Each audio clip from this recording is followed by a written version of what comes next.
The pre-hearing sessions of the Presidential Election Tribunal continue later this week. Two parties have withdrawn their petitions challenging Bola Tinubu's win in February.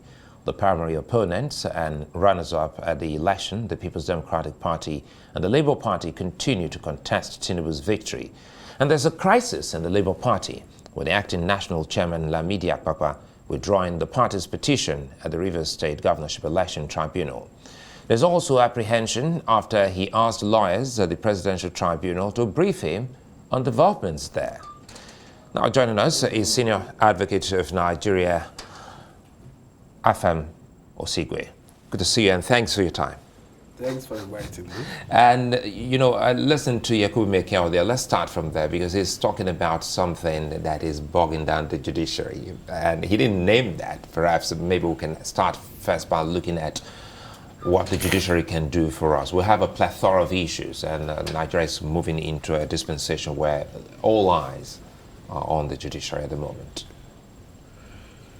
Well, we always say that the judiciary is the last hope of the common man. And the Constitution has vested with the judiciary with the adjudicative power to determine disputes between persons and the state states versus state, and the state versus the federal government. So it behooves the judiciary to resolve issues. And in doing this, there are a lot of expectations that the judiciary will do things the right way, that they will render judgments that will finally put these matters to rest, that will do justice to the matters presented for determination. So, and in this context, the judiciary becomes, all eyes will be on the judiciary. And so if they determine matters in such a way that leave people walking away feeling that justice has not been done, then the perception is either the judiciary has been compromised or the right persons are not on the bench, or for some political reasons, pressure has been brought on the judiciary to decide wrongly.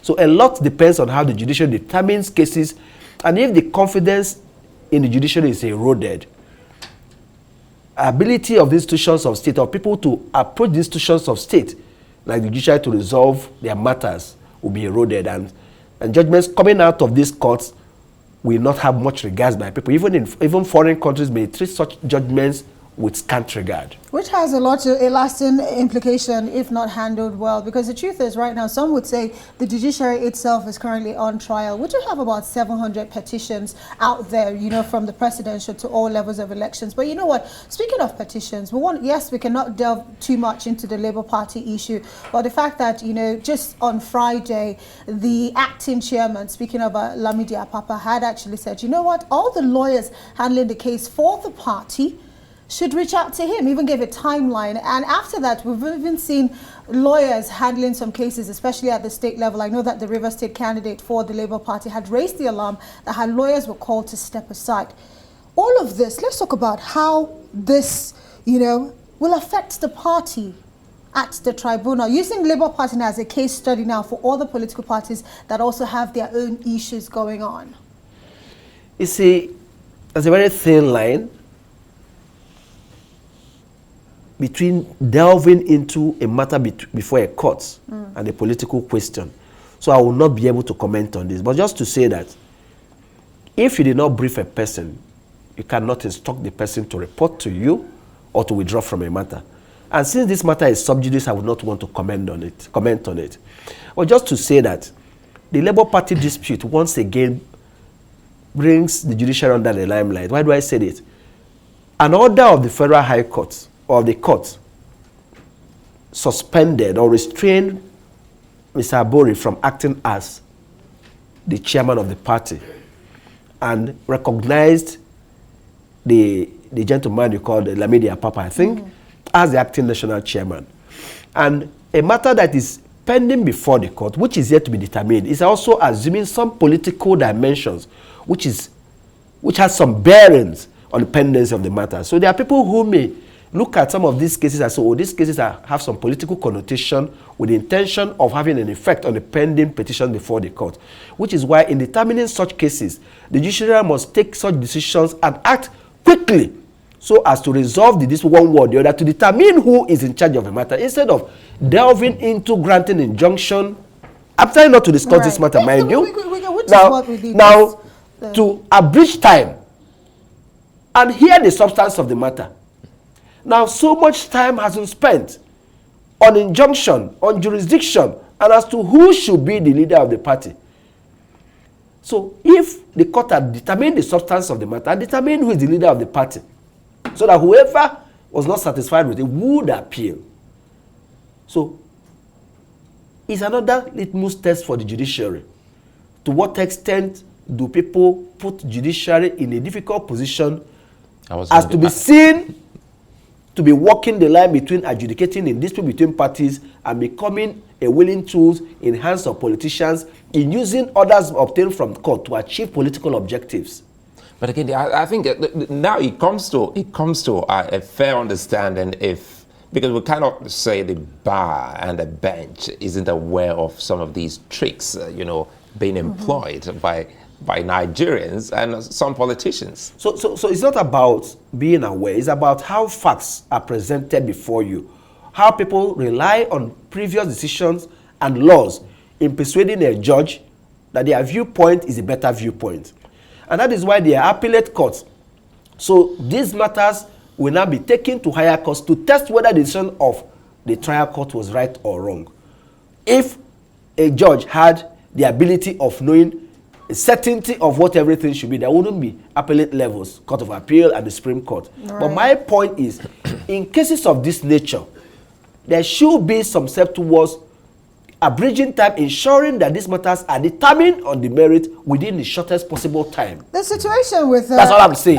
Without commenting on the merit of the case, which I do not pretend of course. This conversation to have is not knowledge about of. the case. Or even if I do, I can't discuss the merit of the case. Absolutely. It's an ongoing trial, so of course we cannot go into that. But of course, we do know that Abure is back in court on the 19th of this month. But there's a lot of argument in regards to who is actually the substantive chairman of the Labour Party. Because in April, Abure and some other executives of the party had been suspended. So all of these actions of, the Apapa faction, which is why we're having... It's my point. The moment we keep going through the facts of the case, it's not about the we case. are tempted to cross that thin line into discussing the point. But my point is about how the judex handling the matter should act to avoid this kind of controversy. How others should not leave anybody in doubt as to who is in charge. Okay, so that takes me if to a person has question. said you're no longer, the court should examine the matter in such a way that matter is resolved once and for all, so that there will be certainty as to who is in charge. And injunction, let me not say it. Let me leave it at that. So that actually removes speculation. I totally agree with you. And Nigerians would agree that the faster you get rid of some of these issues, so we can focus on the main issue. But at the end of the day, we need to look at some of these actions that we've seen and how it affects the candidate, not necessarily the case in court, but the candidates themselves. As a senior advocate of Nigeria, you're not new to situations like this. That's why this question is posed to you. So there's one beautiful thing about election petition matters. While the candidates and their political parties may jointly go to court, they must not remain parties for there to be a valid petition. So if a political party withdraws, the candidate alone can sustain the petition. So we don't need to split hair over it. So if a recognized leadership of a party says, oh, you know what, we are withdrawing, we are no longer supporting, and the candidate says, okay, thank you so very much, but I'm continuing, there will still be a valid petition.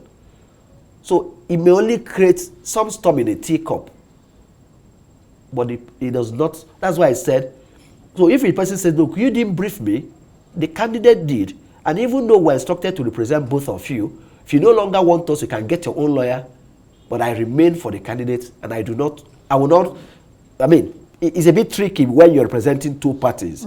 So, but if your instruction actually came from the candidate and is the one paying your bill, your fees, you may tell the candidate, well, I will not report to you, but if you no longer have confidence in us, you can get your own lawyer to work for you. I'm not going to work for you.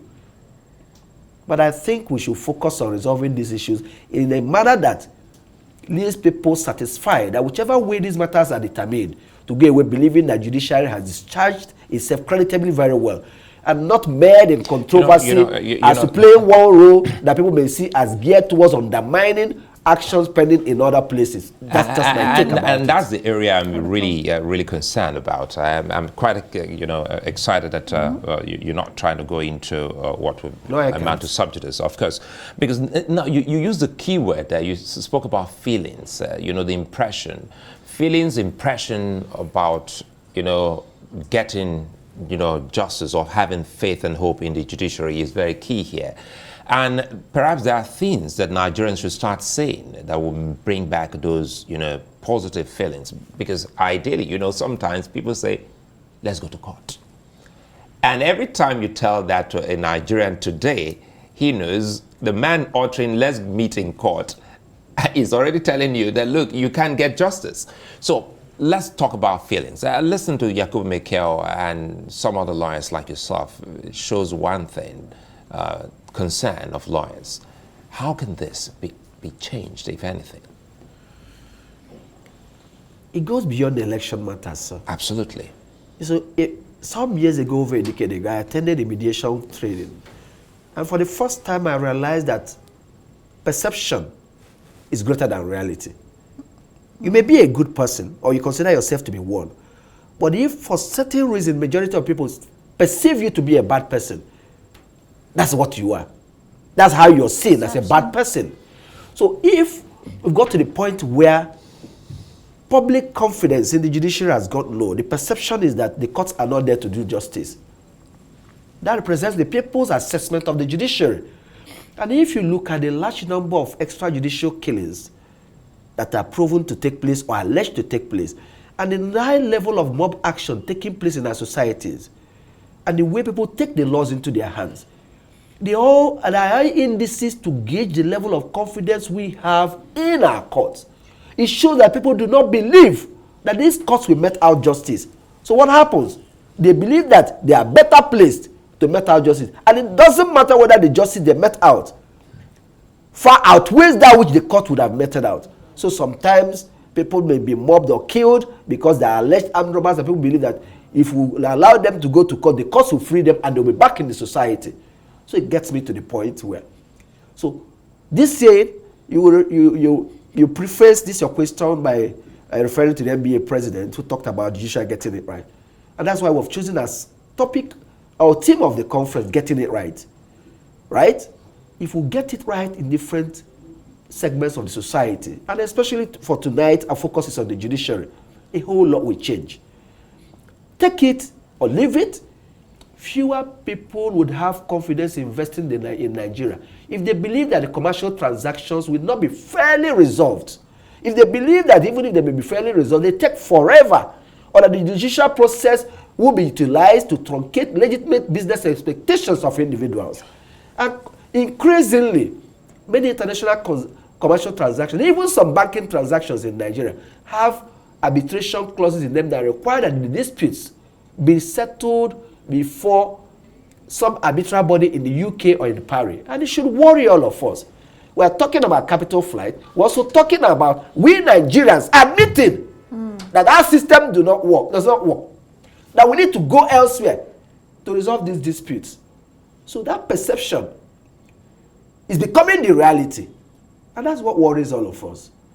And we expect these men and women who are saddled with the responsibility of doing this to be alive to the fact that the expectations from them to do justice is becoming increasingly higher, and that people expect them to render such judgments that make people beating their chests and saying, a Daniel has come to judgment. We have to get it right, and this will be a good place for us to drop the anchor tonight. Osigwe Afam, of course, Senior Advocate of Nigeria, for your in-depth analysis tonight. We say thank you. Thank you so much.